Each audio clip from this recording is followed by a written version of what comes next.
What is up, you guys? Back to you today with another beer review. And I'm a little upset today because of the TikTok ban. And I'm not a TikToker, but there's a big list of apps that apparently were Chinese made you can't use anymore. And the app that I used to edit my videos was one of them, CapCut. Apparently, CapCut was one of those apps that was stealing our information or whatever it is. I thought it was a great app for video editing. Besides the point, I'm already downloading the DaVinci Resolve free version, which is what everybody suggests to go ahead and get. All the video nerd guys are always recommending that one as far as that. And I hate to say it that way. I myself used to be a video nerd guy. I was big on YouTube and making stuff all the time.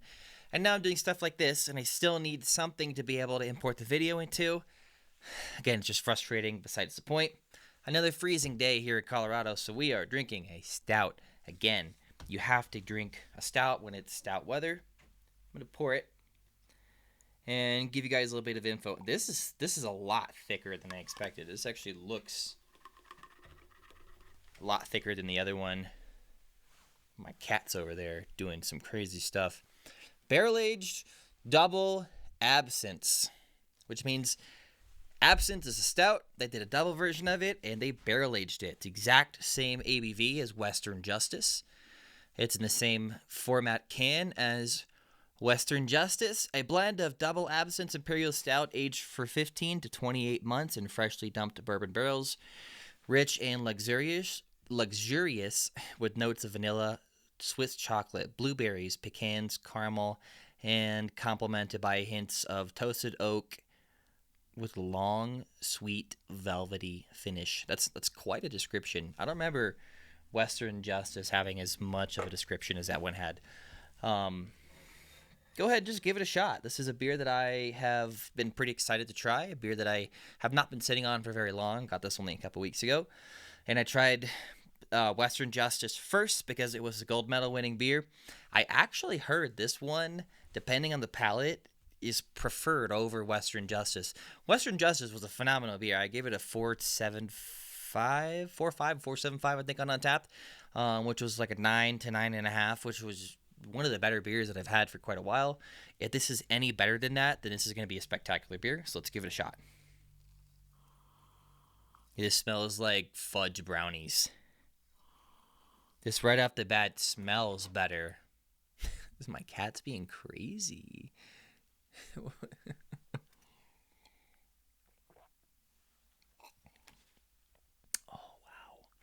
wow. Yeah, this is better than Western Justice. Wow.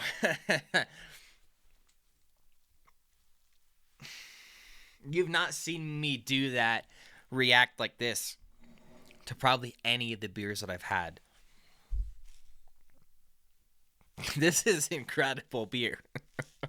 Now I'm just like I'm kicking myself for like not getting multiple cans of each. When I get something for the first time, I don't normally buy a bunch of it. I'm not the kind of person that goes out and buys like a 4-pack or a 6-pack of beer that I've never had for the first time. And it's the same with this. Even though this is an 8-ounce can, the chance I'm going to buy multiple of them at the same time, I was lucky enough to even get them from Scott, who was at WestBound Down, and it's, again, now on my list. Definitely going to go up there. I wish I had asked for more, but I didn't know at the time that I should have asked for more. This is so good.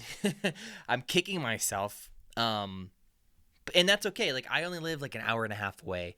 I could drive up there really any day that I don't have anything going on, and that's fine. I shouldn't be upset about that. But that is how good this beer is. If this was a beer that I had gotten from like another state or shipped to me or something like that, like let's say like you got this beer on Tavor and you got one of them and then it sold out and there's no chance of you ever getting another one, you might be kind of upset at yourself for only getting one. The fact that I do have the ability to go back up there and probably get some more of this batch maybe won't be available. And maybe they've got something else. And as long as I've got something similar to this or Western Justice, I'd be happy. But man, if I could get another can of this, wow.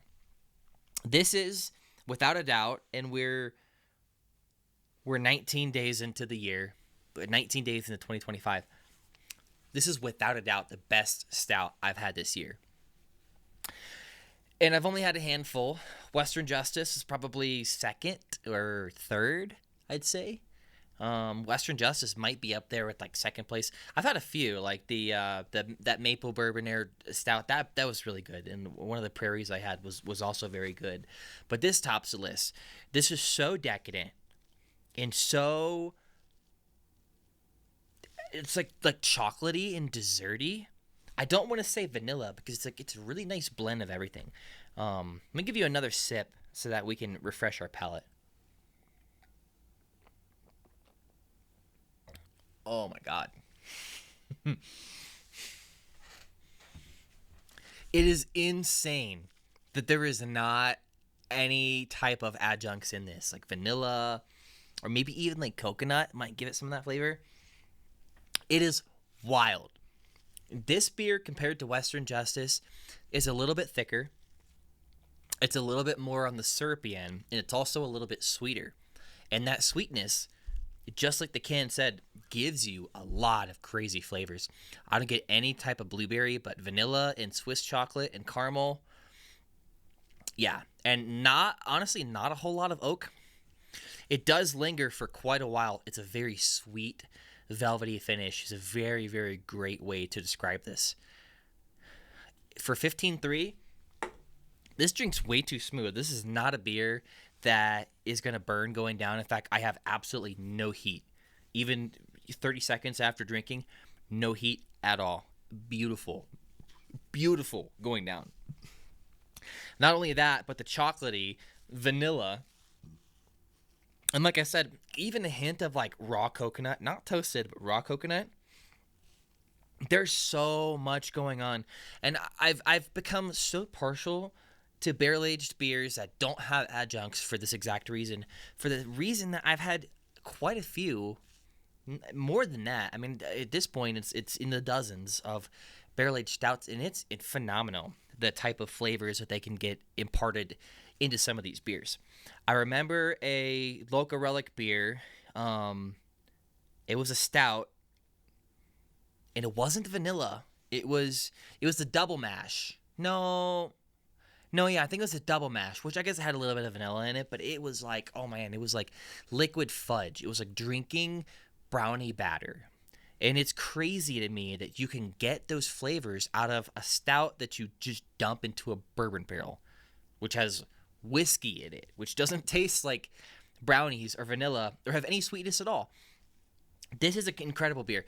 If you guys have never had a beer that tastes the way that I'm describing it, very desserty, I'm talking about a stout, like a heavy stout. If you've never had a stout that tastes like this, desserty and sweet, like vanilla chocolate cake, you got to try it. I don't think there's anybody out there, unless you really are just not a beer person, that is not going to try this and think that this is phenomenal.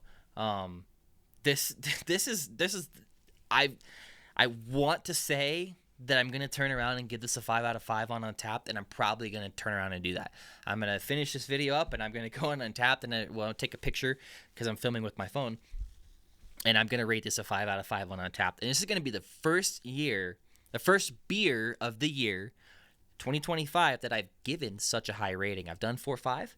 I've not done a 5. I don't think I've even done a 4.75 yet this year. I've done a couple 4.5s.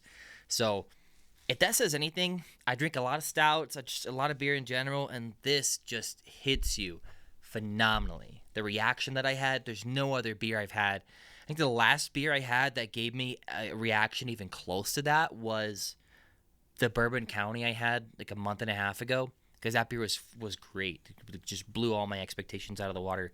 This is doing the exact same thing. I expected this to be good, and it is still exceeding those expectations. If you have a chance to make it to WestBound Down in Lafayette or the other location that carries the barrel-aged beer, not Idaho Springs, do it.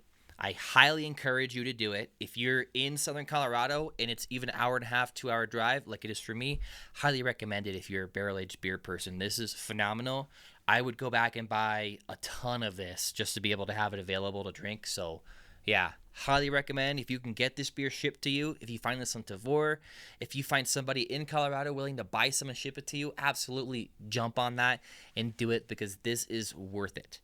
It's a 5 out of 5 for me on Untapped. Might be a 5 out of 5 for you too. I appreciate you guys watching. Wait for more videos. They're coming out. Again, trying to switch up the type of beer that I'm doing, but it's tough because of weather. I like drinking stouts when it's cold and snowing. So, again, appreciate you watching. Have a great one.